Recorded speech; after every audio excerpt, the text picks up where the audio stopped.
안녕하세요. 일단 어떻게 될지 몰라가지고 영상을 통해서 2번 문제 좀 설명을 남기려고 녹화를 합니다. 우리가 그때 놀랍게도 지도를 다 그려봤지 않습니까? 그래서 여러분들이 이미 다 지도를 머릿속에 다 갖고 있다라는 그런 전제를 가지고 좀 설명을 하도록 하겠습니다. 2번 문제가 이렇게 돼 있어요. 우리는 땅을 중심으로 구역의 흐름을 배웠습니다. 아담을 비롯한 이스라엘 백성은 하나님의 율법에 불순종해서 동쪽으로 쫓겨나죠. 이거 잘 보세요, 이거 여러분. 네. 불순종해서 동쪽으로 쫓겨난 역사. 이거 좀 이따 설명해 줄게요. 그 다음에 동시에 동쪽에서 서쪽으로 하나님의 임재가 있는 곳으로 부름받은 역사도 있습니다. 자, 그래서 우리가 할 거는 지도를 그리고 이 인물들, 그 다음에 다윗 솔로몬과 왕국의 분열 3차 포로 귀한 때까지의 그 인물을 중심으로 이제 설명을 해보자. 네, 요런 지금 내용입니다. 이걸 좀 이제 차차 좀 설명하겠습니다. 자, 이거 안 없어지네? 어떻게 없어지지, 이거? 됐다. 짠! 네, 됐습니다. 자, 보세요. 아까 보니까 그 죄로 인해 율법을 범함으로 동쪽으로 추방됐다라고 하잖아요. 이것은 이제 첫 번째로는 3장에 나와요. 아담과 하와가 죄를 짓고 에덴 동산에서 쫓겨나죠. 쫓겨납니다. 에덴 동편으로 쫓겨납니다. 동편으로. 에덴 동편으로 쫓겨나고 하나님께서 에덴 동산의 입구를 네, 불칼로 막으시죠. 그룹들과 불칼로 막으시는데 에덴 동쪽으로 쫓겨납니다. 그 다음에 여러분 사장에 보면 가인이 아벨을 죽이고 난 이후에요. 에덴 동쪽 노땅으로 도망다. 이게 화면이 가려지는 거지. 죠. 그래서 이렇게 가인입니다. 가인. 동쪽으로. 에덴의 동쪽으로 도망가요. 그러니까 어,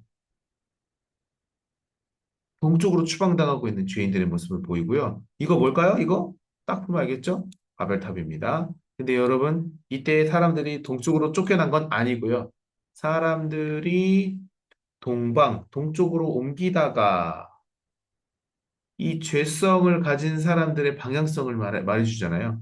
동쪽으로 옮기다가 하나님의 뜻을 거역하고 이곳에 어, 자신들의 이름을 드러내기 위해 이 일들을 행했던 걸 우리가 보게 되는 거죠.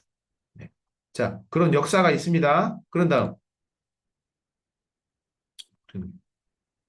다음 넘어가면, 자, 반대로 이번에는, 동쪽에서 서쪽으로 하나님의 임재가 있는 방향으로 이제 오는 걸 이제 만나게 되는 겁니다. 여러분, 여기 볼까요? 요단강이죠, 요단강. 사실 이게 폭이 좀 넓어야 돼요. 이렇게 좁겠습니까? 여튼, 이런적 한계가 말을 잘 안 듣네요. 재미나이가. 그런데 여튼 여러분 다 기억나죠? 요단강 동에서 서로. 그러니까 쫓겨날 때는 이렇게 쫓겨나잖아요. 동쪽으로. 근데 이제는 반대로 약속의 땅, 하나님의 임재를 상징하는 약속의 땅 가나안으로 들어갈 때는 반대 방향으로 들어가는 겁니다. 여러분 이게 어디에 그대로 드러나냐면요. 이 성막, 우리 레위기에서 배웠죠? 출애굽기 레위기에서 성막에서 드러나요. 성막이요, 여러분. 출구가 동쪽에 나 있어요. 그래서 하나님이 계시는 하나님의 임재를 상징하는 이 지성소는 어디로 간다? 동쪽 문을 통해서 이렇게 들어갔을 때 하나님 앞에 나아갈 수 있는 거예요. 그러니까 어, 이, 출애굽기 레위기에 나왔던 이 성막의 구도와 이스라엘 백성들이 이 요단강을 건너서 동에서 서로 들어가는 이 구도는 정확하게 방향성이 일치하는 거죠. 그렇다고 여러분, 오늘날 우리에게 뭐 동쪽이 부정하다 이건 아니에요. 이해되죠? 그건 아닙니다. 뭐 그렇게 가는 건 너무 과한 이제 해석인데 이 성경에서 보여지는 방향성은 그랬다. 그래서 하나님이 계신 그 약속의 땅으로 이스라엘 백성들이 들어가는 그 길은 이 하나님의 임재를 상징하는 지성소 그곳으로 들어가는 방향과 동일했다라는 것이죠.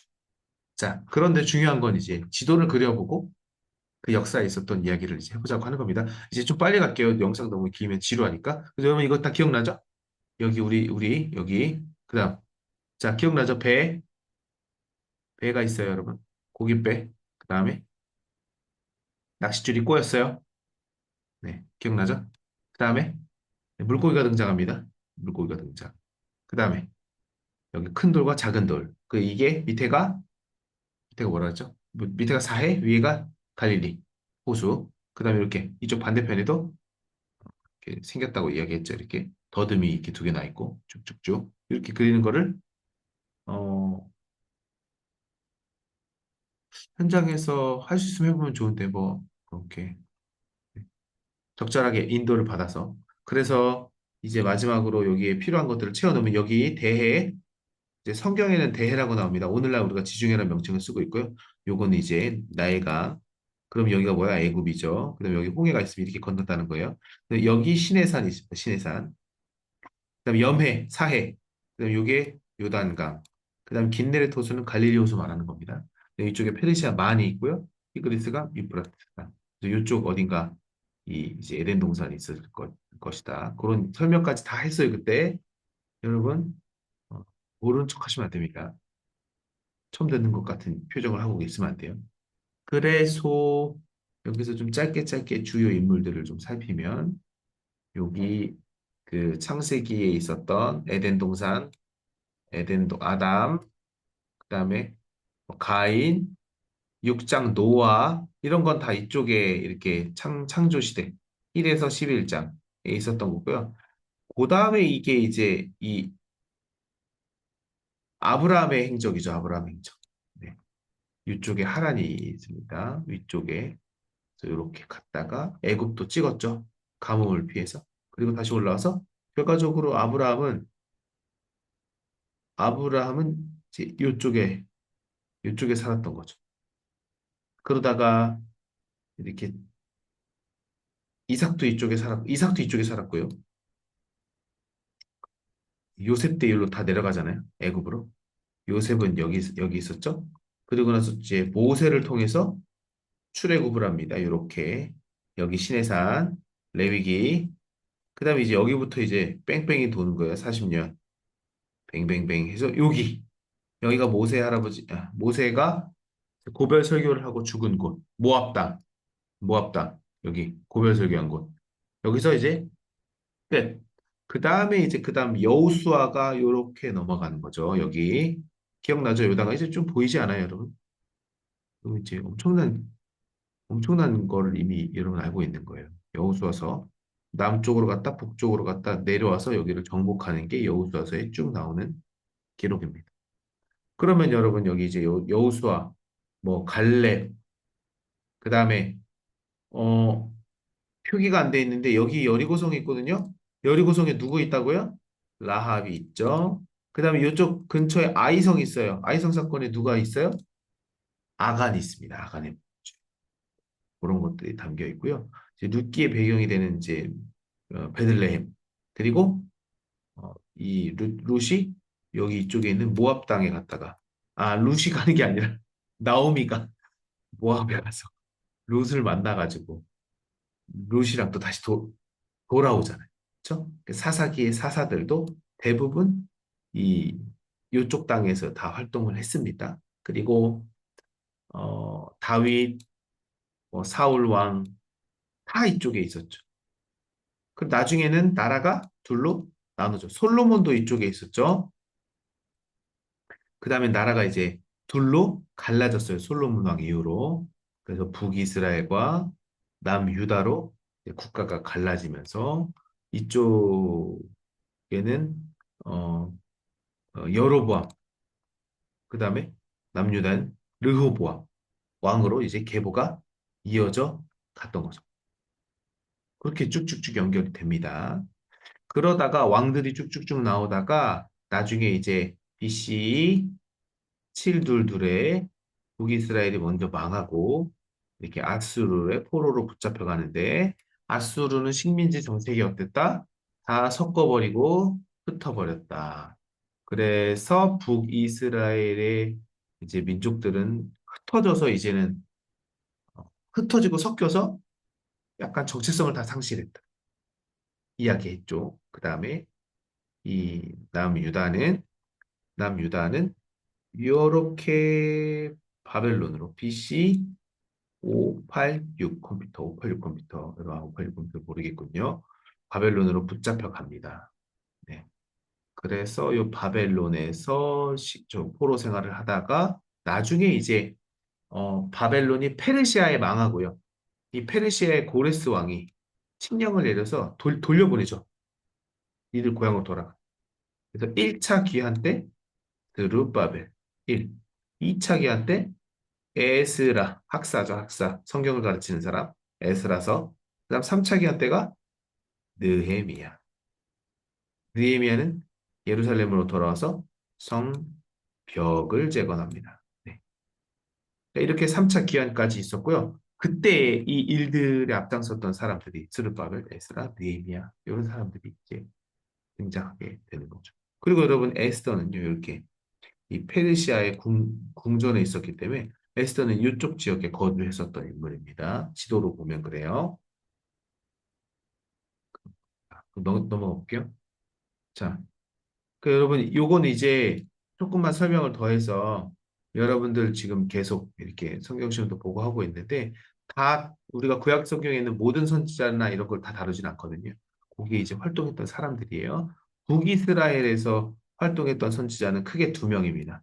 호세아, 아모스. 그래서 아모스 할 때 A, 호세 할 때 호, 아니 H 해가지고 아하 이렇게 외워요. 북이스라엘에서. 근데 예, 뭐 그게 외우는 방법이 있고요. 그 다음에 남유다에서 활동했던 선지자들의 목록들이 이렇게 좀 나오죠. 전도서는 솔로몬이 썼고, 잠언도 솔로몬이 쓴 것도 있고, 다른 사람이 쓴 것도 있고, 시편은 다윗이 쓴 것도 있고, 그래서 주로 이쪽에서 많이 쓰여진 거고요. 그 다음에 아가서? 아가서도 그렇고요. 그 다음에 요 뭐야?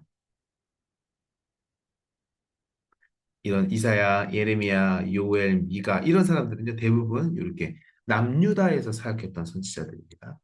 남유다. 근데 이게 시대가 좀 달라요. 시대가 어떻게 다르냐?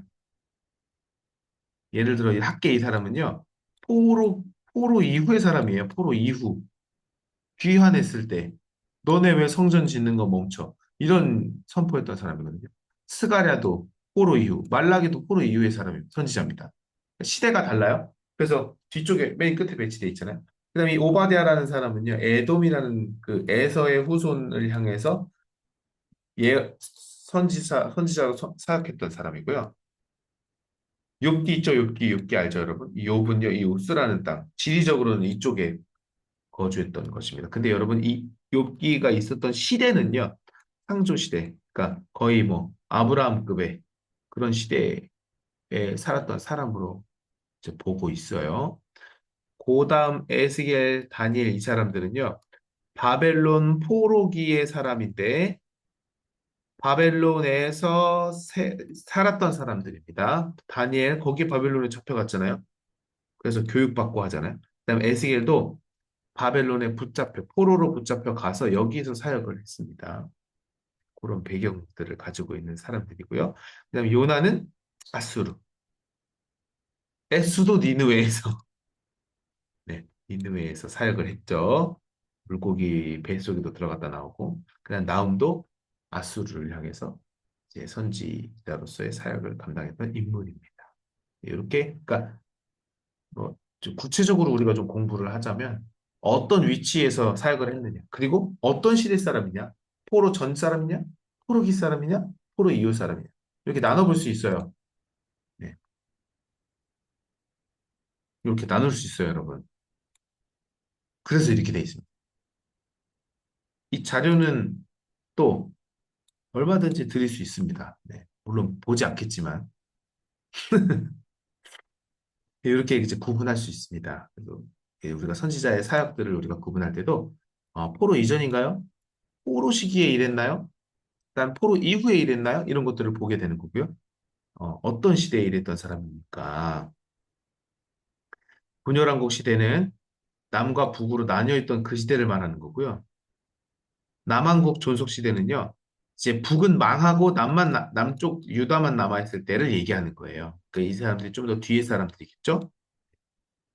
표는 나중에 이거 자료를 드릴 테니까 구분해 보시고 우리가 그 이제 선지서나 이런 걸 읽을 때도 그런 배경을 가지고 읽으면 좀 도움이 되고요. 근데 어, 이제 공부를 깊게 해야 알 수 있습니다. 네. 마지막 슬라이드입니다.